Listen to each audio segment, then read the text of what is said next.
younger days when we would have sex with girls in a very uncomfortable position, Mel. I know there's a lot I'm supposed to say after that, but I'm so nervous right now. I forgot. Like where? The back of a Volkswagen? That's right. Call me Joey. Call me Joey. I know. I missed an easy one. All right, ready to start this show? Yep, let's start this show.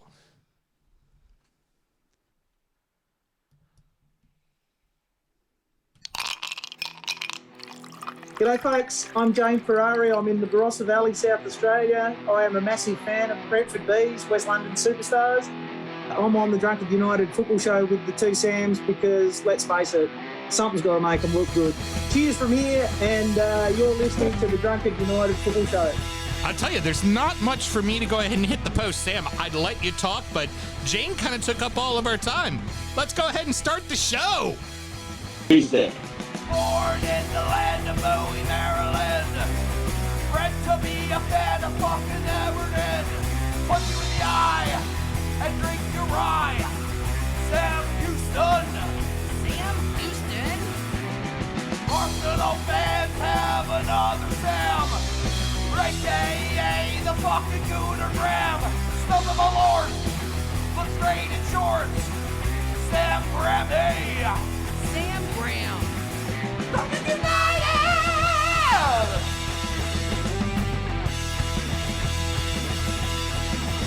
Drunkard United!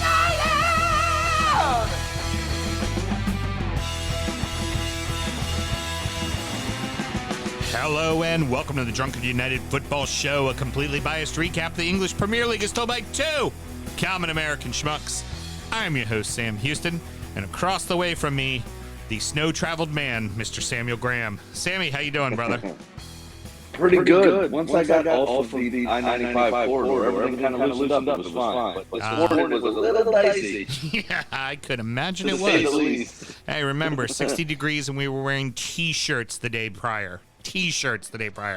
Fucking 6, 8, 10, whatever the hell they want to say it was. Whatever magical number they want to make up in their brain. There was a lot of fucking snow on the ground in our neck of the woods. That's for damn sure. My mother said she got about 10 in Bowie. Mel said y'all got about 8 over there. We got about 4 up here. Well, I tell you what, it was very baffling to wake up in the morning and go, what the fuck just happened out there?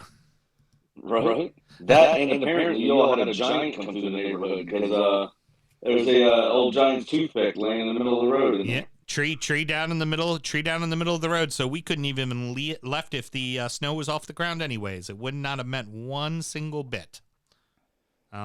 We're recording at DU Public House just outside the nation's capital. You can check us out on all podcast platforms. Please be sure to rate, subscribe, review, and share with a footballing friend. Should you want to chat with us, there is many ways that you can. Mr. Graham, tell the good people how they can get in touch. Absolutely. It's at DUfootballshow on all the social medias and DUfootballshow@gmail.com to get in touch by email. You can always try to check out some of our sweet swag, DU Drip Shack, which on those social medias, that link can be found in the bio.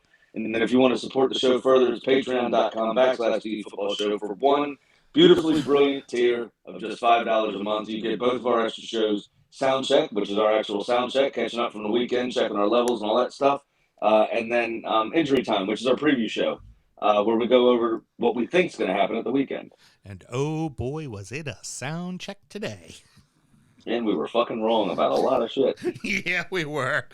Sam and myself both work in the wine and spirit industry and both have a deep, passionate love for all things distilled spirits. So as the red-blooded Americans we are, we vow to have a drink in our hand throughout this show and every single show. Boys and girls, it's a new year. Whiskey Advocate completed its top 20 of 2021. Mr. Graham and I have our hands on every fucking bottle on that list. So, all 20 of them. Mr. Graham, why don't you go ahead and kick off the list for us with tonight's entry? I will, absolutely. So this is the Andalusia Striker. This is number 20 on this year's list. It is 100 proof. Will run you about $55 or so on the shelf, right around there. It was rated 93. It's an American single malt. Smoky whiskey has traditionally been the domain of Islay Scotch, but Andalusia makes its own version in Texas Hill Country. Rather than using peat, the malted barley is treated like brisket, bathed in oak, applewood, and mesquite smoke. It has a caramel nose, and a sip reveals notes of Irish breakfast tea, pine, and vanilla. Caramel, along with solid hardwood smoke and mineral notes. The finish is long and mentholated, reminiscent of an herbal aperitif. A big, delicious Texas whiskey. What are your thoughts on this, Sam? You definitely get the barbecue smoky stuff without it being obviously barbecue. I even get a little bit of Band-Aid. It actually has a little bit of that Isla kind of taste to it for me. Personally, good, not great.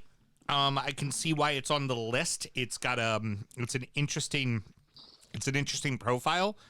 It's not blowing my skirt up though. You know, it's good, but I'm not like, holy crap, I need to go buy a bottle of this right now.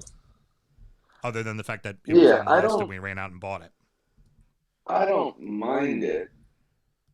It's good. I don't know that I'd seek it out necessarily. I actually get a little bit of dark fruit behind some of that barbecue smoke as well, which is a little strange. Not astringent or bad, but it's a little strange. Maybe some chocolate as well. But yeah, you're right. The mesquite to me really stands out. It really smells and tastes like a barbecue rather than a campfire. Well, it's not bad by any means. I don't know that it's necessarily my cup of tea, but it's good balanced whiskey. I mean, it does what it says on the can, right. You know, which is all you can ask them to do. Well, but it's all right. It's single malt. It's barley. You can definitely tell that. It's certainly not a young whiskey, so it doesn't have that over exposure to wood. But it's interesting. I can say that it's worth the try simply because it's. I know there's an Arizona company, Delback, who did something similar, and that was much more pronounced and probably a little more abrasive than this. I think this is a little more refined than that is. It's a very interesting bottle of whiskey. Like I said, my it doesn't blow up my skirt, but it's decent enough. I could totally get why it's on the list though, because it's certainly something that's a little bit more groundbreaking and different.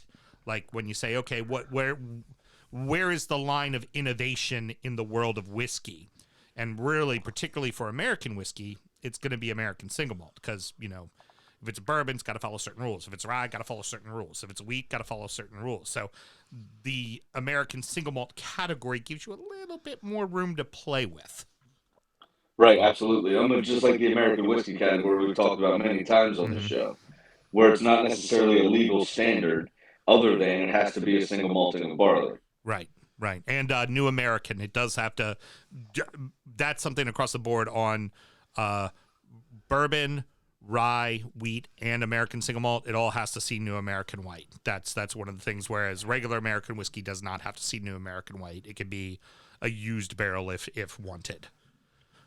But again, there's a lot of single malts out there. Like, as far as the American single malt category that goes, that when they use New American white oak, you can taste it. It has that kind of popsicle stick thing going on, and this does not have that at all. Really does not. And when that happens too, the notes of caramel and vanilla are so pronounced up front that you can't really mistake them. It interacts with the whiskey unlike any other wood in the world in that respect. Yep. Alrighty. Well then, Mr. Graham, what else do we need to do? Got to remember to drink responsibly, everyone, please. Excellent. And over the internet, cheers. There we go. Cheers, man. Lovely. You know, I try to stay away from always opening the show with the big clubs because, you know, that gets kind of mundane after a while. But for fuck's sakes, it was 1 versus 4 and 2 versus 3. So you got to kind of talk about it. Man City 2, Arsenal 1, Chelsea 2, Liverpool 2. Sam, before we even touch on refereeing, before we even go there, because I'm sure you got a lot of thoughts on how this match went down. You guys got into the ring with one of the best clubs in the world, and you threw punch for punch with them. And you took them the distance. Like, it took a decision. That's like, this was, you went 12 rounds, and one of the judges voted for you, and 2 out of the 3 didn't. Like, that's how good of a performance it really was from your club. Oh, it was excellent. We were on it from the jump. We pressed them. We pushed them as hard as they have been pushed this season, really, other than the defeat to Crystal Palace, where we just couldn't get over the line thanks to, somebody tripping us at the final hurdle. But there's no way we deserve to lose this game. It was fantastic football. It was commitment. It was organization. It was everything that Arsenal have lacked since Arsene Wenger left. And I told you on injury time last week when we were previewing this game, or on Thursday rather, when we were previewing this game, that a 2-1 defeat where we didn't look out of it, I think we still have turned a corner, right? We still, because what's been levied against this young Arsenal side is that we haven't been able to play still with the big boys. It's we beat Norwich, we beat Brentford, or whoever. We the sort of middling and bottom tier kind of clubs at the moment. Except you didn't beat but Brentford. we haven't done it against the big boys, right? And a narrow loss to United. Ronaldo obviously getting 2 goals in that game a couple of months ago, and they were a side that was hurting and it still is hurting. And it kind of felt more damning than this defeat did, if you will. But this one, we've got, a lead that was taken through a brilliant team goal. I mean, we were, I said to you last season a couple of times where we looked very, very passive, very boring. We would never skip a player with a pass to try to shift the defense. We did that 3 times in that one move in this game, and it showed that the whole defense shifted both times, and Nathan Ake ended up losing track of Bukayo Saka, and he ends up getting goals. A great pass in from Odegaard, or from Tierney rather. Odegaard found Tierney really well with his run, and Lacazette made it a great run to take the other center back. I think it was Diaz away from where Saka was and kind of open up that space for him to drift into. And then he took his chance. I mean, he's one of the best players in the league at the moment on form this season. And really, even at the end of last season, had a great Euros, Bukayo Saka. He's been phenomenal. And another youth academy product is performing, and it's brilliant to see. All right, so now that being said, let's go ahead and talk a little bit about the officiating. Because City's 12th player? How in the world was that not a penalty on Ederson when he went into Odegaard? Because even if he had gotten the ball, you know how he would have gotten the ball? By going through Odegaard's foot. It's the only way he would have touched that ball. The ball was on the inside of Odegaard, and you could... I know they want to do the clear and obvious. It's you see the ball go shooting away. You see Ederson go through the leg. Like, it's clearly obvious that he didn't get the ball. Like, there's no way he got the ball. No, but this is a goalkeeper that was allowed the rugby tackle Ryan Fraser a couple of weeks ago. I remember.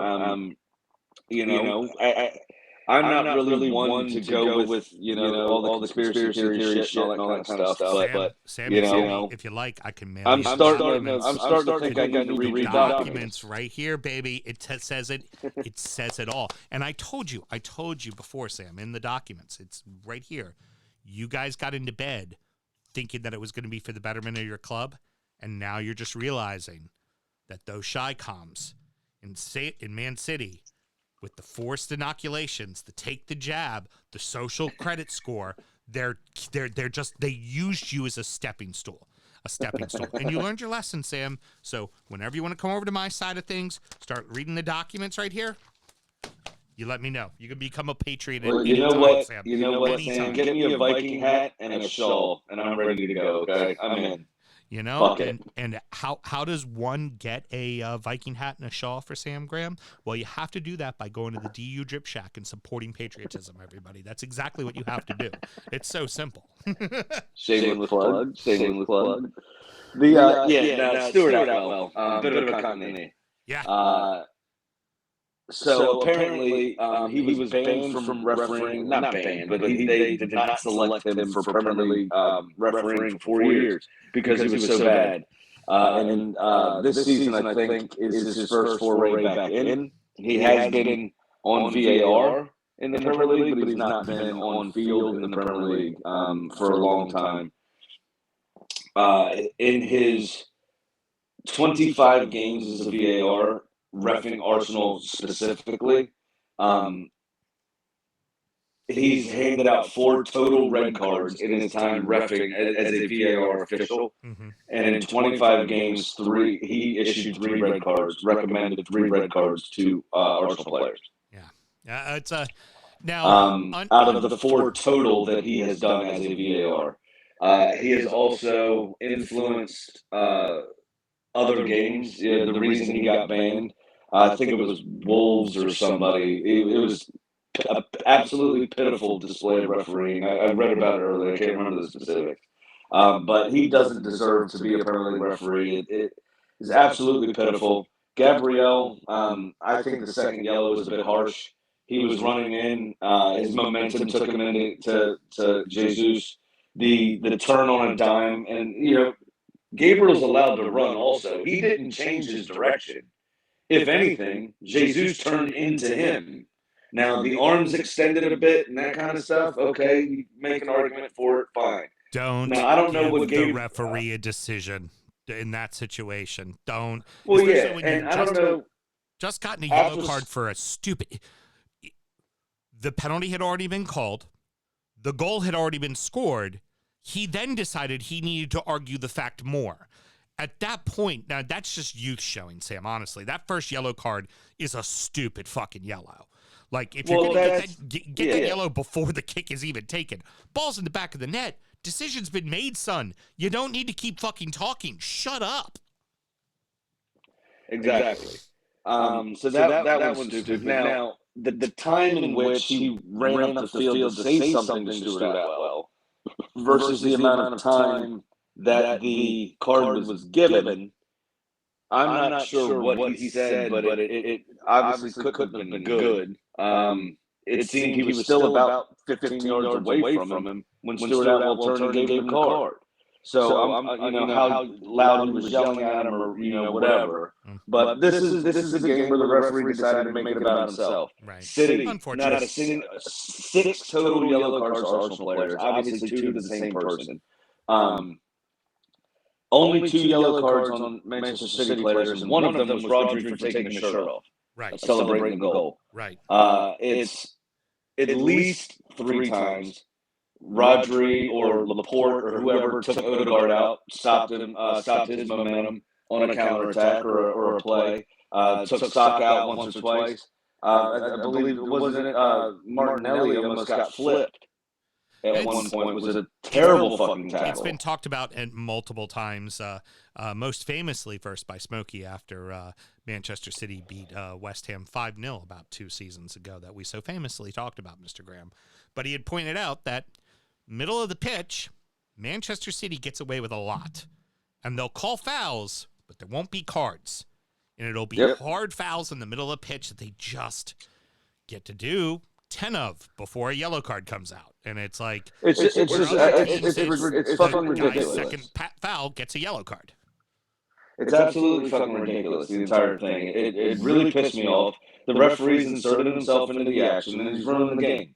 It was a good game up to that point. Now, that being said, after the sending off, Arsenal responded really fucking well. Went right down the it wasn't even the sending off yet, right after the penalty, which also wasn't a fucking penalty. Oh, no, Graham, you're fucking wrong there. If you have a handful of somebody's jersey, it's a fucking penalty. And if he's already on the way down? He had a handful of jersey, though. It's not even. He dove. He had a handful of jersey. Don't let the ref make that decision. Don't have a handful of his jersey. But that's fine. That's fine. Okay, yeah, sure. Don't give the ref a decision to make. But he was already on the way down. He was already on the way down. I am going to agree The with jersey you. pull did not affect that play in any way, shape, or form. I am going to agree with you in the fact that the And referee if that's the case, then call it on every corner. Call it on every fucking play that ever happens, every free kick. Hold on. So now that it's happened to your team, suddenly you now want it called on every play when I called about it? No, I've been saying the same Shut the fuck thing. up. If you're going to enforce that rule, then fucking enforce it. I've been saying the same thing that you have. Look, I'm telling you right now, yes, the refereeing was deplorable. On that play, you are wearing rose-colored fucking glasses. That was absolutely bullshit. He had a No. handful of his jersey. Because handful of his jersey. You're fucking and wrong. that didn't You're affect very the wrong. play whatsoever. That didn't affect the play whatsoever. He was already on the way down. A handful of jersey never affects a play at all. Then okay. No, in this case it didn't. If you watch it again, he was already on the way down. He had already stopped his feet and started to fall over. So other than the fact that Granit Xhaka is then an idiot, are you telling me that he was going, "Oh, you're falling down. Allow me to grab your jersey and pull you back up"? When the initial contact occurred, that Stuart Atwell waved away, told him to get up. He did not go down. He took one more step, stopped his feet, and his toes were still planted. Granit Xhaka's arm was out, yes, and as he fell, he grabbed a handful of shirt. That shirt pull did not affect the play at all. He was already going down. He already gave up on the play and dove. Don't give the referee the That's opportunity fine. That's fine, and I agree with that. What I'm saying to you is if that's the case, then the corner where Ruben Diaz was holding Ben White's shirt should have been a penalty too. And cocaine is a hoax. If we're talking about shirt pulls, if that's what we're going to do, then let's fucking do it. Or don't call it. It was blatantly disrespectful to the game, and it was the referee inserting himself into the action.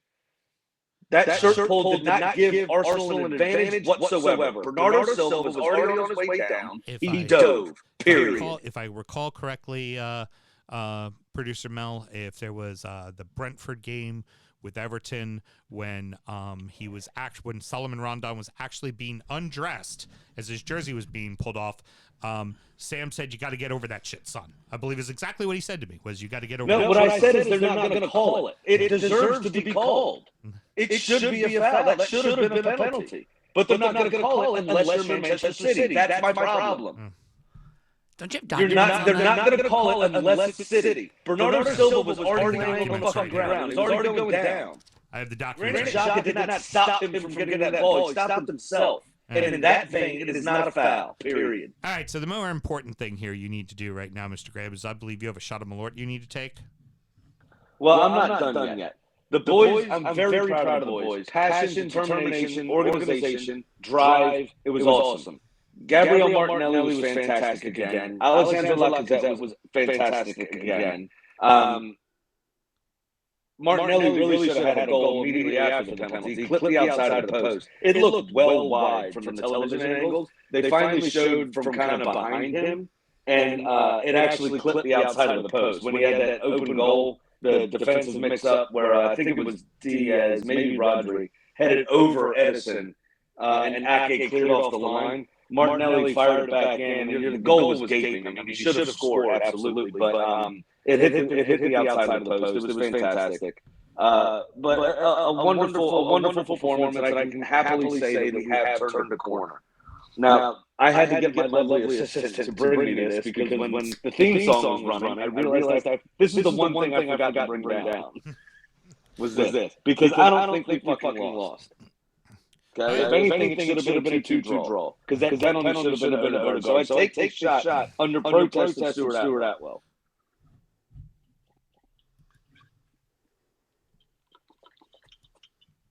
Just like his refereeing, it doesn't get any better. So what I was going to do there, Mel, was have him take the shot and then let him say the inspirational words of the team's looking a lot better. I was going to set him up for that, but he just, 4 years of doing this fucking show and he still doesn't know that I'm going to set him up to fucking be successful. But that's okay. He's distraught. Just let it go. I like to end it on it. I like to get over that shit. Speaking of being fucking distraught, Both Chelsea and Liverpool, because, well, Liverpool went, oh, wait, hold on here. Chelsea's going to have some pregame drama. We got to have pregame drama, too. Apparently, Lukaku doesn't like playing for anybody at all. He hates fucking everybody, and he loves to tell the fucking press about it. So he decided to do that, and then Tuchel, doing the only thing Tuchel can do, is fucking remove him from the squad. Not when you want to, because it's the most fucking important game of the season for you at this point. You have to fucking bench him. Then you find out right before the match, you're not going to have your starting goalie or starting center back, Liverpool. They both got the vid. Yeah. So Tuchel, I think, could have left him on the bench for an emergency, maybe brought him on for a late cameo to send a message. I don't think he needed to drop him from the whole squad. I also think a lot of this kind of got blown out of proportion, and the media has a lot to answer for here. Why would this shit leak 24 hours before their game? You know what I mean? Like, why would they do this just before this happened? I mean, I think there's a little bit of bias in that, a little bit of media agenda in that. But also, I think Lukaku was a bit in the heat of the moment. You know, the Inter fans kind of turned on him when he said he was leaving and wanted to go home. Wanted to go back to Chelsea, where he started his English career, and I think he was more trying to adhere himself to the Inter fans. Why he cares, I don't know. But I think Tuchel, could have buried it from the beginning, and just, he enjoyed his time there. He won a league title. The fans loved him. I miss that too. That kind of stuff. Like, he could have just buried it from the start, but instead chose to take a petty direction. And now, he never specifically, Lukaku now, never specifically called out Tuchel, never really called out his tactics or his system or whatever. He just kind of said, I really enjoyed that system. I was playing really well. And then a lot was read between the lines here. And I think he's being, kind of made a bastard out of in this situation. Lukaku has also famously never been happy anywhere. He's definitely a grass greener It's guy. always been a thing. Always been a thing. He's definitely been a grass greener kind of guy, for sure. But this shouldn't overshadow what a fucking cracking game this was. Holy fuck. Well, honestly, what a cracking first half it was, because the second half was meh. Well, there was still some decent football, and I think one Benjamin Mendy was absolutely fucking phenomenal. Or Edward Mendy, I mean. Sorry, Benjamin Mendy's in prison. Yes. Edward Mendy. Yes. Fantastic save he had from, I think it was a free kick. But it was absolutely brilliant. Mane could have been sent off after 20 seconds. Probably should have been sent off after 20 seconds. Yeah, again, you wonder what is that color of the card if it's later in the match, if it's not the first 5 minutes, Absolutely. I mean, the first 30 seconds, but yeah. What may have saved him also is he was looking at the flight of the ball the entire time, but I've been in that position. He knew what the fuck he was doing. Oh, yeah. He knew exactly what he was doing. Laying down authority early, because and you do that kind of shit because the next time there's a ball coming up in the air over there, that defender's going to take he's going to take a step off you. He's going to let you win that one. Problem was, it says Azpilicueta, and he doesn't know how to. Yeah, that's very true. He's had his arm wrapped for 7 years. He's had a wrist injury. Yeah, Jesus. But then turns around and gets the goal, and I mean, honestly, he gets that goal, and then Mane gets a darling of a goal. I mean, Salah gets a darling of a goal, and you're just kind of like, okay, well, this is over. I was actually texting. I was texting our boy Barnaby, who's a big Chelsea supporter. I was like, yeah, it's a 2-horse race now. Like, your team's out of the title hunt. That's it. Yep. Wrong. Right. Apparently, Chelsea saved all their playing for the last 5 minutes of the first half. Well, if you look at the one Trent Alexander-Arnold clearance as well, that careened off of whoever it was, Virgil van Dijk maybe, I think it was his own player, as he was standing next to maybe N'Golo Kante. Somebody was trying to close him down. Ball careened back into the middle to Pulisic, who was on his own on 7 minutes, just a minute and a half prior to Mane's goal. And Kelleher was brilliant off his line. It was fantastic goalkeeping. But in that situation, you fancy Pulisic to score any time. Oh, yeah. Right? And and he didn't. Obviously, he had it taken off his foot by Keller. Again, with some fantastic goalkeeping. But then a minute and a half later, Mane scores. You think, oh, fuck, it is not going to be Chelsea's day today, right? They just had this brilliant chance. Then almost the same thing. Interesting choice from Chalobah to, head the ball when it was below knee level. Right. Try to just clear it with your Interesting legs, man. choice Just there. clear it with anything, not your head. I'm not sure. Like the ass end just fell out of the ball and it dipped. Because he started bending for it early, and then it just fell out. That was terrible. But Mane did really well. Took it after seeing what happened to Pulisic, obviously. Took it very wide of Mendy and was able to fire home past Azpilicueta. Probably because Azpilicueta saw three balls after being elbowed in the fucking face after 20 seconds. Lukaku would have been proud of Mane's elbows in that situation, I'm sure. And I'm sure those elbows look really good over there, and really wish he was on the same team as those elbows as well. But then Salah. I mean, what can you say? That the little start, the little dummy he does, where because he wants to cut onto his left foot. As soon as he does that, Marcos Alonso is done. Yep. He's absolutely burnt at that point. Because he has that little hesitation, and Salah turns it on, bang, the afterburners, and there's no catching him. Still gets it on his left foot and puts it near post above Mendy. It was fantastic. You can't call it a dink because there was so much pace to it, but it's reminiscent. Honestly, it was reminiscent of Lionel Messi. It was absolutely fucking fantastic. And that goal was pretty brilliant, and it might have been the best goal of the match. If it wasn't for one Mr. Kovacic. Holy fuck. I don't think he was stepping back and watching the ball. Like, if you watch how he made that volley, it's not just the fact that he does the volley and puts it in the back of the net, up in the upper 90s, rips a hole through it. It's as the ball's coming in the air, you're watching him take small steps backwards, still set his feet, still follow through it. I mean, it was just, holy crap, what a strike. And the way he hit it, his standing leg almost came off the ground as well. It was almost like, you remember a very famous goal from a long time ago. Different skill, but kind of similar. Paulo Di Canio, West Ham. It gets played on every goal reel where he jumps in the air and volleys with no feet on the ground. As the ball's coming diagonal to him, he opens it. He's on the left side, opens his body up, jumps and volleys with his right foot into the far side. Beautiful goal, absolutely fantastic. Kovacic kind of did the same thing, except he was standing still. Where he just kind of the way in which he got over the ball, it was excellent. He got lift on it, and then the ass end just fell out again. You know what? Rumor has it Chalobah is still crawling around trying to find that ball. Trying to head it out. It hit the inside of the post. It had everything you wanted. Then we also got what I love. You remember John Madden always saying, and especially in the movie The Replacement, when the linesman scored, he goes, love it when the linesman scored. Then you get a fat guy celebration. Mm-hmm. Well, here, R.I.P. John, by the way. Mm-hmm. Here, you get the person that doesn't score many goals celebration. Like, it goes away doing one of these, like, I do that all the time.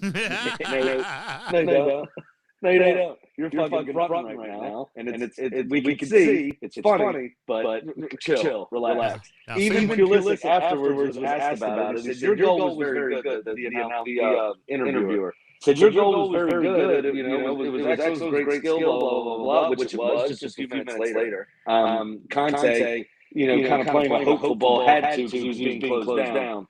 And the ball bouncing, Pulisic takes it in stride, still bouncing, but a little bit lower, and with his left foot just bangs over Kelleher. Fantastic goal as well. I mean, all four goals in this match were pretty damn good. But he asked me, he said, your goal was really good. It's a problem, nobody's going to remember it. The interviewer said that to him, and he goes, it was in the same game as Salah's and really Kovacic's. Yeah. And he was like, yeah. I mean, he'll probably never score. He never has and never will score a better goal in his life.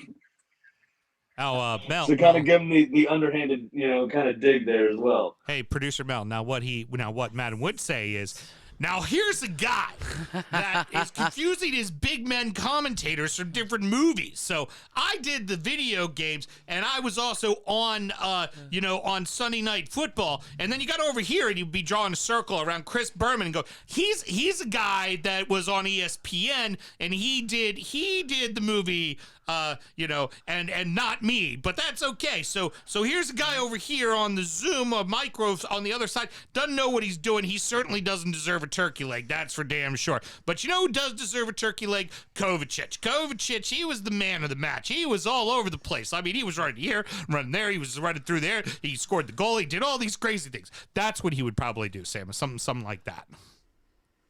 I'm Googling it right now.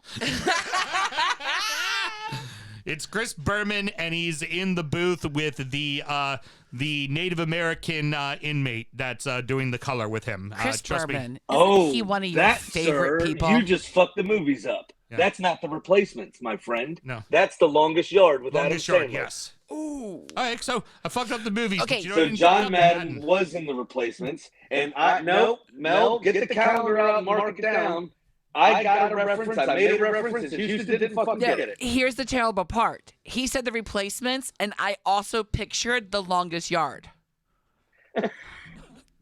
I'm fucking winner, chicken dinner right now. Mark it down twice with two asterisks. This is brilliant. I'll just edit this out of the show.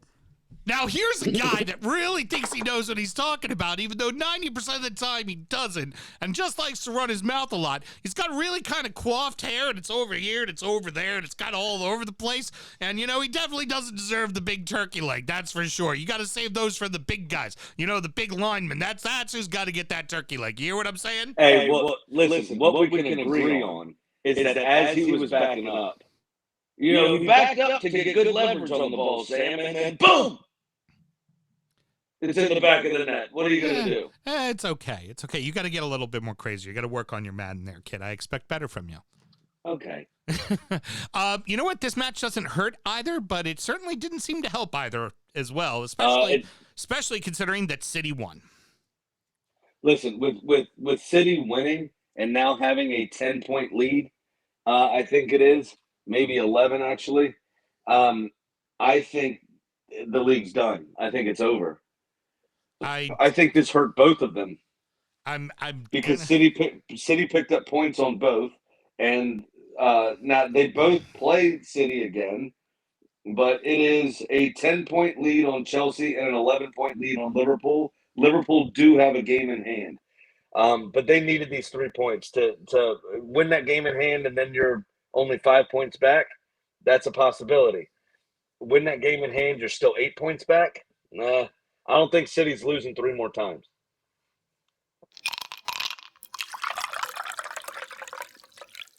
A couple of matches out there that actually ended up having a lot of scoring, even though it seemed like one team was really in control, but then somehow decided to fuck it off and almost lose. West Ham 3, Palace 2, Brighton 3, Everton 2. West Ham do it again, like 2 quick minutes, 2 quick goals, like boom, hoop. What's going on here? Oh, you want to fuck off for a few minutes? You're in control? No, you're not. We're up 2-0.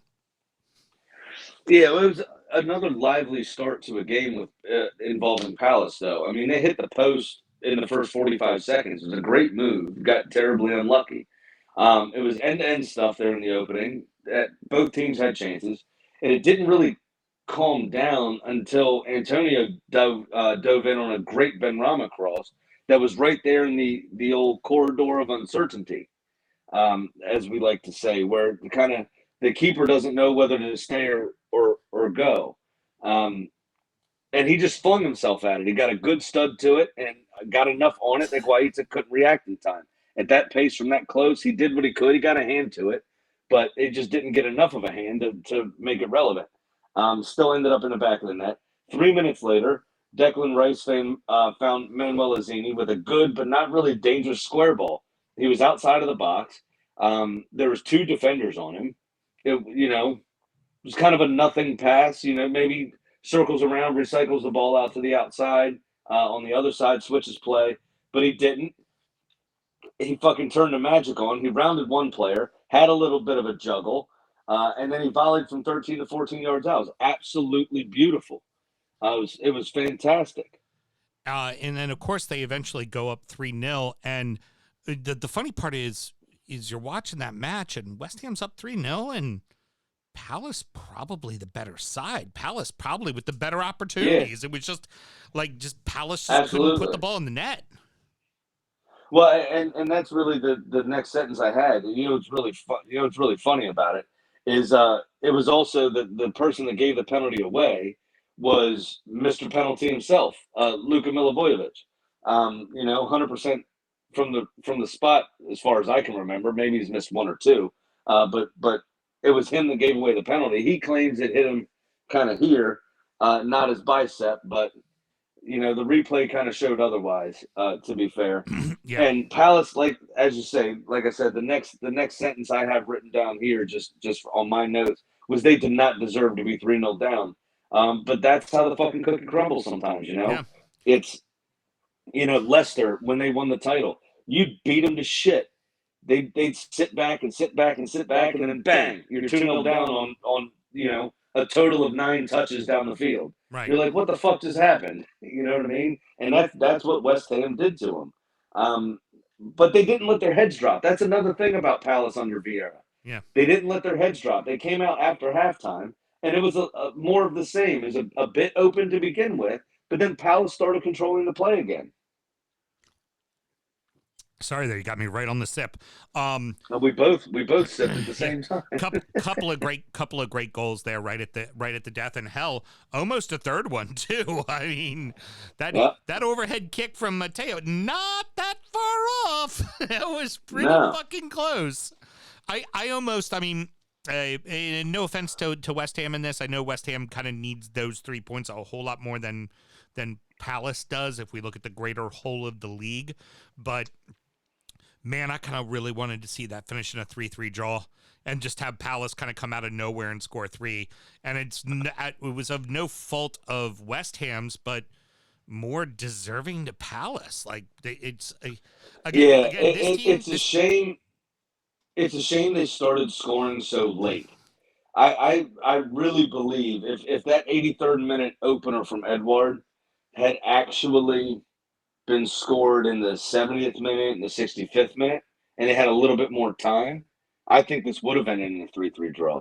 Yeah. And West Ham were pretty solid for the most part in repelling Palace's advances, but they did have to ride their luck. I think they hit the crossbar. Fabianski just got fingertips to one. They had to ride their luck a bit, but ultimately they got the job done. And under David Moyes, this has been, what we've come to expect from West Ham. Yeah, and also for West Ham, these are the games you got to win. You go to a hard environment, you get a win. This is, Spurs are breathing down your neck for 5th, right? For that yep. Guaranteed spot in Europe, and you have to assume at some point Manchester United's going to be in the discussion, even though it certainly didn't happen this fucking week. So for West Ham, when you get the chance to get 3 points, you got to fucking get it. Doesn't matter how it happened, you got it. That's done. Move on to the next week. Take the fucking points. Can we also mention Elise's impersonation of Rafinha with that free kick? Yeah. I mean, that was absolutely brilliant. In this game, the corridor of uncertainty was very busy in this game. Yeah. It was another perfect ball right to the edge of the 6, where the goalkeeper, shit, they're coming in. What do I do? Do I come? Do I go? And ultimately, Fabianski was rooted to the spot again, and it found the far post. It was brilliant. This was a lot of fun to watch. It wasn't as match. Pretty. It wasn't as pretty as Liverpool-Chelsea. But it was fun. It was like street football almost. Yeah. Well, and we had said when we had previewed this game, we were like, both of us were like, I'm glad this is the NBC primetime game, because if people are just checking this out on a whim and don't know only know the big clubs and are a casual football fan, they're really going to be in for a treat, and they're really going to like this game. And I felt like the game delivered on that. Oh, absolutely, 100%. Now, It was end-to-end stuff. It was a ton of fun, this game. I really enjoyed it. Like I said, it wasn't as pretty as Liverpool Chelsea. There weren't these sweeping moves and flicks and tricks and stuff, but it was good, solid, hard-nosed fucking street football. Challenges were committed, but they were also fair for the most part. It was a fun watch, this game. I really enjoyed it. Now, a game that was not a fun watch because it requires the participation of two actual football clubs to play would be Brighton and Everton. And, well, Brighton showed up to play. Everton, not so much. Yeah. Well, for a bit at least. Another early goal this weekend, which seemed to be a bit of a running theme. A lot of early goals. The Argentinian man with the Scottish last name slotted home well after Mopé's fine header. Yeah, it was a gorgeous goal. It was a gorgeous setup. Oh, it's fantastic. I mean, you couldn't ask for a better heading pass than that. Dan Burn got on the score sheet, his big ass. Here's a question. Yeah, I mean, Dan Burns, what, like 7'8" and like pale white, like should stick out like a sore thumb. How the fuck is he wide open on the back post with absolutely nobody around him? I mean, legitimately standing by himself. No idea, but he was. Probably because everybody said, I don't want to mark that dude. Yeah. Everybody just kind of passed the buck on that one. But what are you going to do? It was a great flick on from Wepu, though. That's exactly what you want your player on the front post to do. Yep. Just get absolutely just a little touch to it, just skim right off the top of his head, take it away from the defenders. And it happened to find Dan Burn, who didn't really even need to jump. Yeah, and Wepu's starting to put forehead on it. Oh, well, again, 8'10.5", not that hard. Yeah. Just stick the old noggin out there. Wepu is really starting to settle in with Basuma, and this was somebody we had talked about at the start of the season. If those two can figure out how to work together as a central midfield, that can really, really help Brighton quite a bit. I think a lot of people are going to look at the penalty miss from Calvert-Lewin and go, he's rusty. When actuality, here's the deception of this match is everybody's going to see that Anthony Gordon scored 2 goals and think he had an amazing match. And everybody's going to see that Calvert-Lewin missed a penalty and had a poor match. Actually, Calvert-Lewin had a very good match. He seemed to be right back into form. Other than missing a penalty, he was right back into form, back to goal, bringing down the ball. Big changes to what Everton kind of need in their game. Gordon scored 2 goals. I'm not sure if you realized he took all the set pieces. They all fucking sucked. Like, we didn't have a single good corner. We had to start doing short corners to Gray to have a mediocre corner that eventually Gray just started taking because Anthony Gordon was that shit. Like, it was like, great. Anthony Gordon ran all over the pitch, and his effort and his, gumption got him 2 goals. But if you really dissected the match, he only gets a above average score because he scored twice. Because outside of that, he didn't do shit. I had this worry as well about Tom Davies, same sort of situation, right? They're both boyhood fans of the club. They both came up through the academy. They're both there, and you all have this philosophy, and rightly so. I'm not trying to take it away from you. I'm not trying to say there's anything wrong with it. Of the People's Club, it's us against them, it's us against everyone, blah, blah, blah, blah, blah. And that's great. But it does kind of fester in a try too hard mentality. Oh, absolutely. Where you can, we say that sporting people know what we're talking about, right? When he's trying too hard.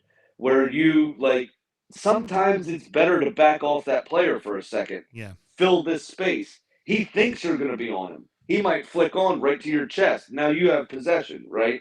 But if you're right on his ass, you leave that space open. He gets that flick on. Now somebody's clean through. You're trying too hard and you end up getting in your own way. Yeah. To an extent. You know what I'm saying? And that kind of what it felt like with Gordon for large portions of that match. I am happy for him though. Oh yeah. That he got that second goal, because for your first fucking goal in professional football, right? In the Premier League at least. I don't know if he scored in the Carabao Cup or not. He's but your scored in other first competitions, but it's his first Premier League goal. Your first Premier League goal for the club you've been at since you were 9 or whatever it was deflected. Is kind of like, nah. And not just deflected. You know who deflected it? A former Liverpudlian. It was Lallana. Oh, was it? Yeah. Yeah. Well, good. But but for him to then score a legitimate goal, you know what I mean, is brilliant. It's just it's the stuff of dreams, right? And you could see it in his face. I mean, he was over the fucking moon, and that's what this sport's really all about, right? It's it's beautiful. It's fucking amazing, for him to be able to do that. It was unfortunate, the opening really did you all in. McAllister scored his second goal.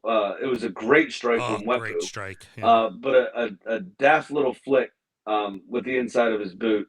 I'm sorry, Wepu didn't hit the ball. It was he had the McAllister little who flick scored it. Yeah. To set him up. Yeah, and another worldie. Yeah, just no way Pickford's getting to that ball. It's impossible. Mm-mm. Right. No, he could have long arms and it wouldn't get to that ball. Yeah, thank you. We need to get things rolling because we've already talked way too much about especially this match because it wasn't particularly very good. Very good. All right, well, then I think you have something to do there, don't you? Very, very good for Brighton. That definitely has to be noted. Is that Brighton might be finally figuring this shit out. Now let's see if they don't have another 2-month slide because they love to have those slides, but they're definitely figuring it out. For me, it's all going to shit, but hey, we bought a left back when we already have a really good left back, and we're apparently bringing in a right back that we offered $5 million for. They said no, so now we offered $10 million for him. Oh, and by the way, he doesn't even start for their fucking team. So, yay, Rafa Ball, it's all fucking fixed. Let's have a shot. By the way, I just want to throw this in while you're trying to muscle that down. I think Luca Digne is going to be sold in January, possibly to Newcastle.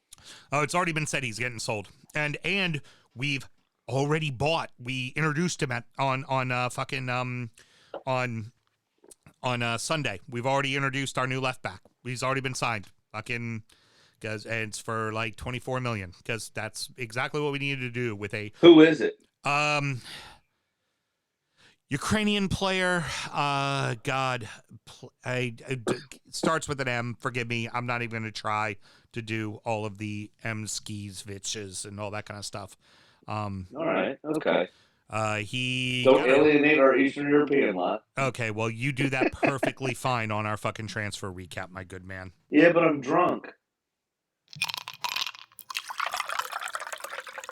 All right, kid, we're running real long. We got to keep this going. Rounding out the rest of the league. And, so that happened. Tottenham 1, Watford 0, Brentford 2, Villa 1, Leeds 3, Burnley 1, Wolverhampton 1, Manchester United 0.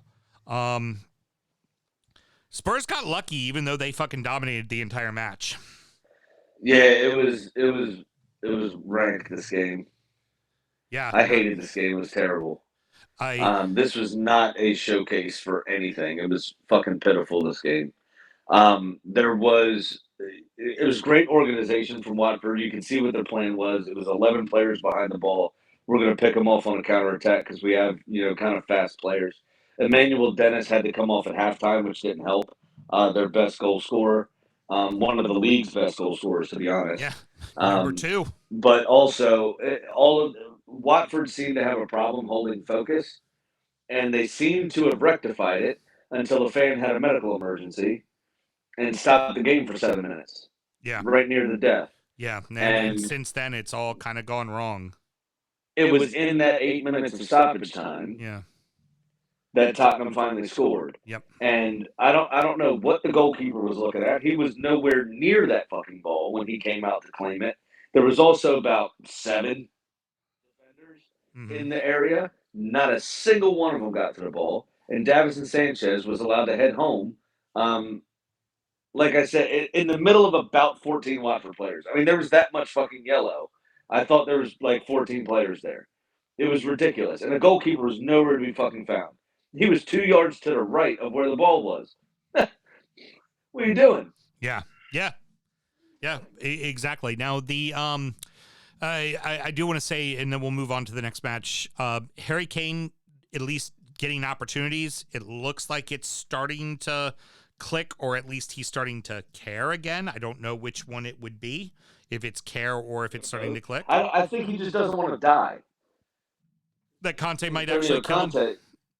He was asked in an interview once about what they want to do with a certain player after their performance and how bad it was, and he said, "I prefer to kill him." Very good. And, it's just like, yeah. And Hugo Lloris getting away with it again. Barely gets a hand on it. It's not a penalty. I'm like, how does if that's a leg in the middle of the field that gets wildly swung, even if it catches a clip of the ball, that's probably called as a foul for swinging to the way it's just wildly moving. And he does that with his hands. He just swings away at a leg, and because he got a little bit of the ball, it was suddenly somehow okay. Yeah, absolutely. And to wrap this up quickly, I just want to say one thing. This is the second fan medical emergency Tottenham have been involved in this season. Watford, and we're only halfway through it. No, Tottenham had one at their stadium because Watford-Chelsea had their big one there too. Remember, like the 25 minutes that was Watford-Chelsea. So both teams have had 2 medical emergencies. Yeah. All right, so I just wanted, for anybody new to the sport, anybody looking for a club to support, if you watch either Watford or Tottenham, apparently you have heart attacks. Don't support them. Very good, very good. I know you just wanted that to be a Tottenham joke, but I went ahead and made you acknowledge Watford as well. They might have had the early lead, but Villa just looked flat. They did. It was a textbook goal from Danny Ings. I mean, yeah, it's everything that you're taught at 8 years old. Go across the goalkeeper, far post. It was brilliant. Nice to see Bertrand Traore back. That's positive for Villa.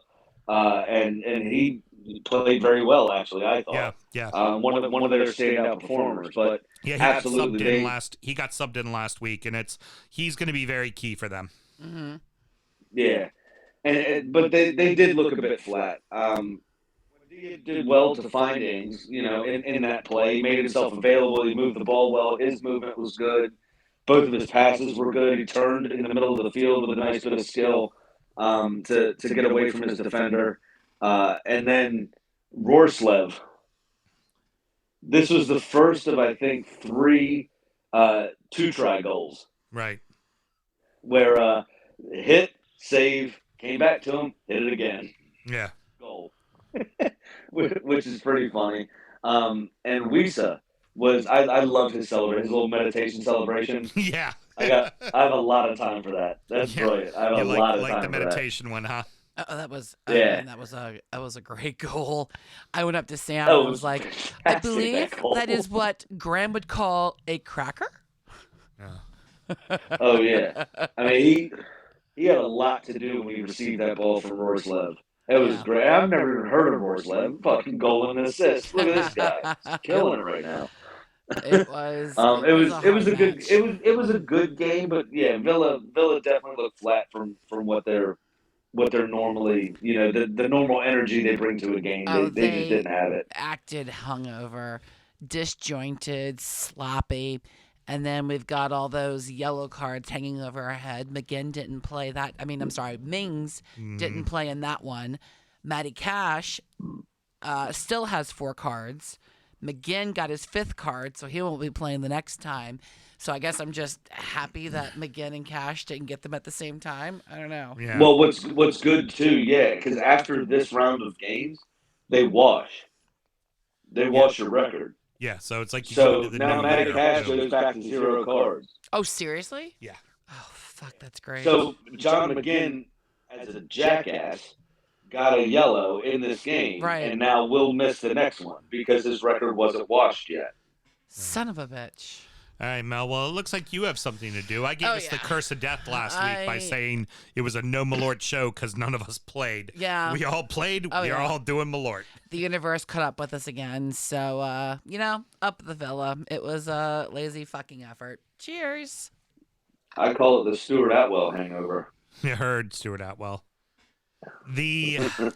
Oh, God, it's especially terrible this week. Heard.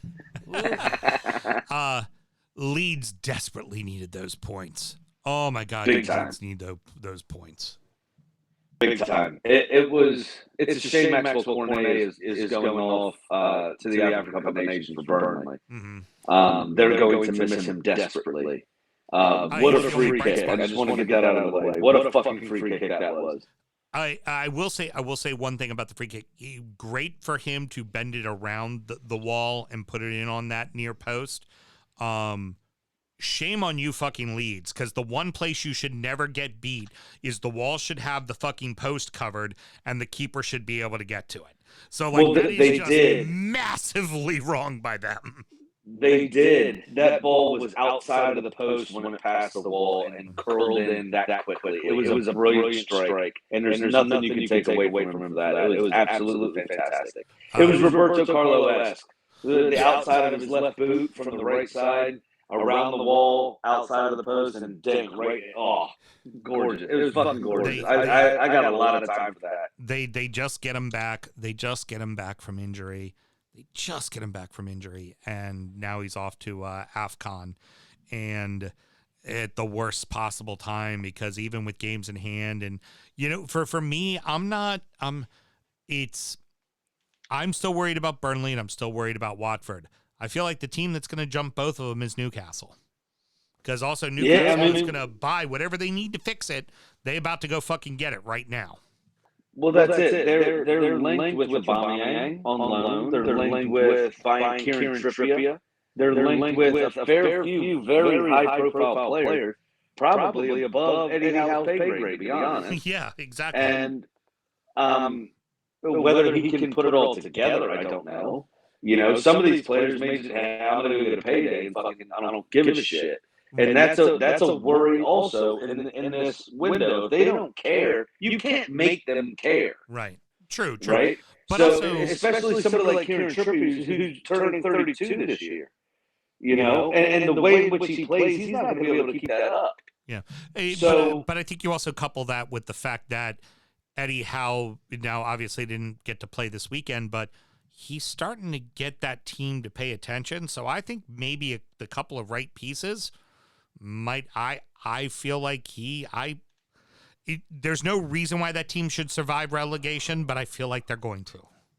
Yeah, I feel you. I don't disagree with that. It's just a matter of whether or not he can get them on side is the key, right? Because it could very well be a fucking retirement plan for a lot of these players. Hey, we got to stop talking Kieran Trippier at 32 could be, signing a 4-year fucking deal for $500,000 a week. Right. We got to stop talking about we got to stop talking about the team that didn't actually play. For Burnley, what Burnley desperately needed was one of those patented "we're gonna Burnley you" fucking draws, and they didn't get it. And Leeds got exactly what they needed, which was the fucking points.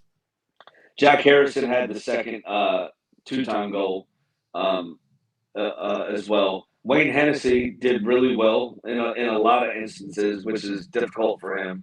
But Stuart Dallas, fucking Stuart Dallas, doing what Stuart Dallas does when they need that what goal. A strike. He's the one who gets it. He what seems a fucking to be strike. that guy. It's the weirdest thing. Whenever they desperately need something, it always seems to be his name that's getting called when they desperately need it.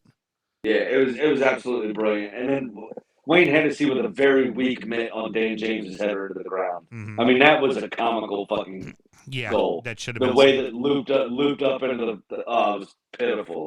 That's on a fucking blooper reel. That. Well, that's also the other big thing that's killing Burnley right now is you don't have fucking Pope. Like that. Right. That's game could be a lot closer if that's Nick Pope in the net. It really could be. 100%. This next game, I want to give the credit and I want to talk about the team that deserves to be talked about, which is Wolverhampton. which is funny because they bring in Bruno Lage to kind of make this a more offensive side, and they're beating everybody 1-0, man. They can't. We've talked about their struggles to score at the start of the season, but they're just figuring out a way. Ain't nobody scoring on them. A little bit of that Nuno still in this side, but it's a team full of players that are clearly playing for the manager. They like what Lage is doing, and you can tell, you can see it in the way they're playing on the pitch. They're playing for their boss. Yeah, so not necessarily in the same way that y'all tend to play for the shirt rather than the boss. Right. But I see a lot of traditional Everton values in this Wolves team. I get you that, yeah. And I think a lot of it has to do with we've spoken in excess about George Mendes and the super agent kind of control over who comes in and out of this club and what that ownership has done. Kind of sold their soul to the super agent, if you will. But the community embraced them, right? There was 5 or 6 different Portuguese cafes that popped up. There was, all these things to make these players feel welcome. And the only thing that I've seen similar to this is at Shakhtar Donetsk with an entire Brazilian community in this weird Ukrainian city, right? They're very famous for being the stepping stone for Brazilians in Europe to an extent. And famously, Fernandinho got his start in Europe at Shakhtar. So it's just very interesting to see how they've cut the communities and Wolves, the players themselves seem to be embracing the community back and playing for the shirt. And they happen to like Nuno before and now Bruno Lage. And they're giving it 110, 115% every fucking game that they're playing beyond themselves. Yeah, and then, someone like Coutinho, who everybody's saying, he's over it, he's too old, and then he goes and gets you this goal at Old Trafford. Now, granted, it was a bit of a scuff shot, to be honest. Yeah, but still finds a way to get that goal at Old Trafford against Man United to win 1-0. Oh, yeah, absolutely. In the game that classically goes Man U's way every single time. Man U were so poor in this game again. Horrid. Fucking, they only had 2 shots on target to Wolves' 6. Wolves ran down 19 fucking shots overall. Mm-hmm. United only had 9. Yep. It's just absolutely fucking pitiful. I don't know what's going on. The Wreck-It Ralph meme is probably the hottest fire that was shared over the weekend on the DUFC closed group. It's Drunkard United FC on Facebook. Find it. It's where all the banter happens. All the best memes get shared. Our boy G gets it done. It's fucking brilliant. Yeah. Well, that one was a Taylor. I think the Wreck-It Ralph one was. Could be. Yeah. Taylor also makes some phenomenal photoshops. Very true. Very true. Now here's the thing that I'd like to leave us on this thought, and this doesn't get a response, Sam. We're ending it on this. Everybody blame Moyes. Everybody blame Van Gaal. Everybody blamed Mourinho. Okay, well, it was Mourinho's fault. Everybody blamed Ole. Now everybody's already wanting to blame Ralph. At some point of time, I have said this now for 4 seasons. The players have to be held accountable. This is a franchise that can buy anyone they want and is supposed to be one of the greatest clubs in the world. And they have assembled a team that is good enough, that is absolutely good enough to play for the title. If every single time you keep going, it's the boss, it's the boss, it's the boss. At some point in time, it has to be the players' fucking fault. Plain and simple. And right now, it's the fucking players' fault. Sure money. All right, ladies and gentlemen, this is the segment where we make bets to help better inform you to make solid choices in your financial future with betting on the English Premier League. I lost again, and I'll just get this out now. We're not making bets this week because it's the FA Cup. We don't bet on the FA Cup. We only bet on the Premier League. So betting is now suspended until we meet up again next Monday. Yep. Okay. So I lost, and I'm now down 207 instead of 107, which is fucking annoying. Sam, I'll get to you just 1 second because I got the text from Pat here. He first texted me. I said, "What are you down to? We're recording late. And there's no bets this week." He said, "Shit, you're recording, aren't you?" And I said, "Yeah, but we're late, no problems." And he goes, "I'll double check, but I think it's 575." I said, "Okay, cool." He responded, "Nope, it's actually 690." Oh, shit. There we go. Which is brilliant. Yeah, so he's fucking down as well, big time. He lost. He bet the same as you did with Liverpool, and he did it for 200, so he's fucked. Oh, I'm sorry, I'm down 307, not 207. My bad. And then what do you got going on there, big fella? You know what? Liverpool lost. I'm loving the bit. For the couple losers I have, as long as Liverpool keeps losing points, I'm fine. Big fucking smiley face with that. So we're going to go ahead and keep with that right there. As Mel takes a lovely little photo of us and then also has to be ready for the sound drop because I am now down $1,545, Sam.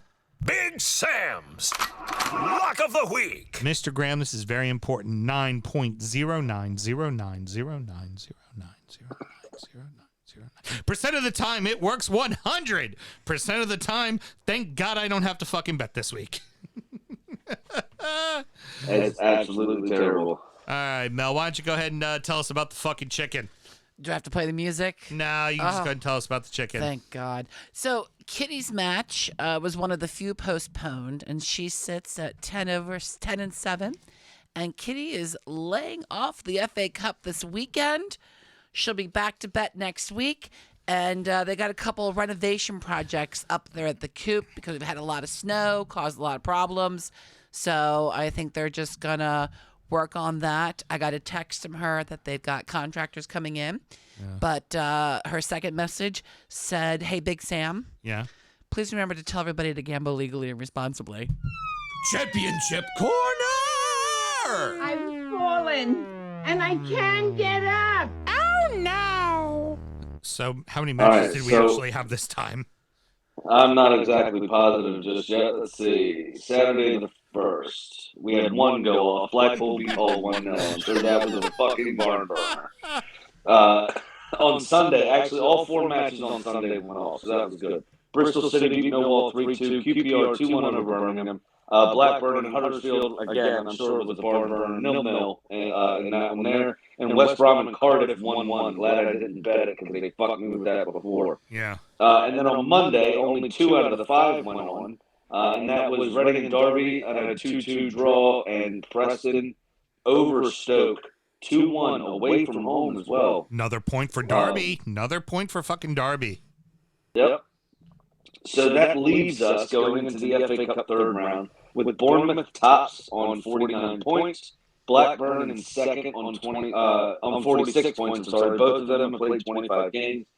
Fulham are on 45 points, but they have 2 games in hand over those in front of them. Right. If they win those, they'll be 2 points clear at the top. West Brom on 25 points as well. 25 games, 42 points. I apologize. QPR, 24 games, 41 points. In 5th place, you have Huddersfield on 26 games on 40 points, rounding out the playoff places at the moment. Middlesbrough is in 7th on 25 games, 39 points. And Stoke is in 8th on 24 games with 35 points. So a lot of games Huddersfield could very quickly find themselves not in the playoff places anymore. Right. If these clubs decide to win their games in hand. You then go down to the bottom of the table, as we like to do a check-in. Derby are only 3 points from being off of the bottom of the table. Wow. That being said, Barnsley do have a game in hand, but Barnsley are shit. Yeah, Barnsley are terrible this year. So they don't have a point deduction, and they're only 3 points in front of Derby. One thing worth mentioning here, Mr. Graham, and then we'll go ahead and wrap everything up. West Brom, I'm not sure if you saw the news, making a big signing. One Mr. Daryl Dike on a permanent from Orlando City, the gentleman who did so great with Barnsley last year, is now on a permanent at West Brom for the next four seasons, at least. I mean, obviously, if he scores 20 goals, he's going to get signed by somebody bigger pretty quickly. But Daryl Dike playing in England again. There you go. That's what's up. Phil Neville working his magic again. Yep, absolutely. That's going to wrap You it said up. Miami or Orlando? He was with Orlando FC. Was who he? Oh, was never who mind. DK was with. Phil Neville had nothing to do with it. Yeah, Neville was in Miami. Yeah, it's. When I hear MLS Florida, I immediately Phil Neville tunnel vision. Yeah, I heard. Well, I mean, why wouldn't you? Because remember, we met Phil Neville, and he was a charming fellow. It was like, hi, how you doing? Like, that's one way to put it. Yeah, daggers being stared at you. Oh, anywho, Sam, that's gonna wrap it up, buddy. You got any parting words? not really. There was no real cuntiness that I saw this weekend. What I do want to say though is coming up this weekend is the FA Cup third round. It is the best weekend of English football that you can find. And we're going to tell you why on our Patreon show, which you can find at patreon.com/DUfootballshow. It's called Injury Time. This week is a preview of the FA Cup third round. It is my favorite fucking weekend of the English League season. You get David versus Goliath. You get Premier League clubs that hate each other. You get championship clubs that got relegated because of some Premier League clubs last season coming up against each other. I am not a fan of pay-to-play watching soccer, but spend the $5 for the weekend and get ESPN Plus. It's pretty great. They show it's pretty fucking great. Pretty much every game. You can stream whatever you want, really, from this round.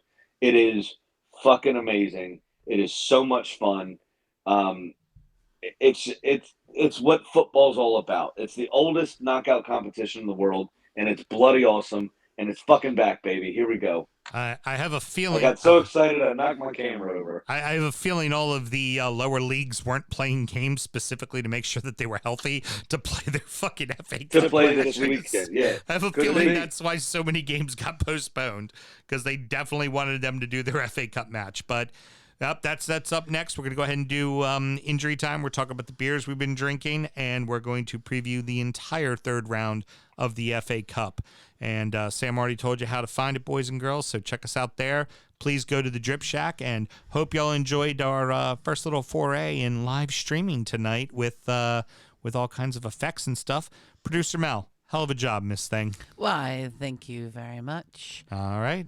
Till next week, everybody. She pushed the buttons really good today.